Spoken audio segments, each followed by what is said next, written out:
মহামান্য রাষ্ট্রপতি আজকে আমাকে সশরীরে পাঠিয়েছেন যে বিএনপি চেয়ারপারসন বেগম খালেদা জিয়ার শারীরিক অবস্থা আসলে এখন কী অবস্থায় আছেন তার সবশেষ খবরাখবর নেওয়ার জন্য।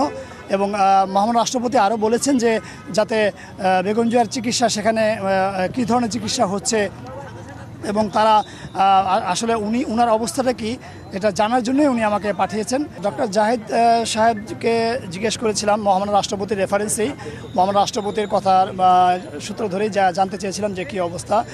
তো জাহিদ যেটা জানিয়েছেন যে বিএনপি চেয়ারপারসন বেগম খালেদা জিয়ার শারীরিক অবস্থা এখন স্থিতিশীল এবং তার তবে কিছুটা আগের চেয়ে কিছুটা ভালোর দিকে, এবং তিনি সবার কাছে দোয়া চেয়েছেন আসলে।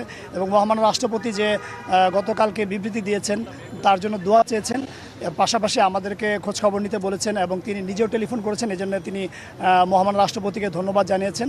এবং এর পাশাপাশি বেগম খালেদা জিয়ার জন্য তার শারীরিক অবস্থা যাতে উন্নতি হয় এবং তিনি দ্রুত সুস্থ হয়ে সবার মাঝে ফিরে আসতে পারেন, এই জন্য তিনি সবার কাছে দোয়া চেয়েছেন। পাশাপাশি মহামান্য রাষ্ট্রপতির প্রতিও কৃতজ্ঞতা জানিয়েছেন এবং মহামান্য রাষ্ট্রপতিও আসলে এই বিষয়টায় খুব কনসার্ন এবং তিনি সবসময় খোঁজখবর রাখছেন বিভিন্ন মাধ্যমে, আপনারা জানেন। এবং আমি যেটা বললাম যে মহামান্য রাষ্ট্রপতি বিএনপি মহাসচিবের সঙ্গে টেলিফোনে কথা বলেছেন। এছাড়া বেগম জিয়া যারা চিকিৎসক রয়েছেন তাদের মাধ্যমেও মহামান্য রাষ্ট্রপতি নিয়মিত খোঁজখবর রাখছেন। এবং আজকে আমি সশরীরে এসেছি মহামান্য রাষ্ট্রপতির নির্দেশক্রমে এবং আমি এসে জেনে গেলাম বিএনপি চেয়ারপারসন বেগম খালেদা জিয়ার অবস্থা।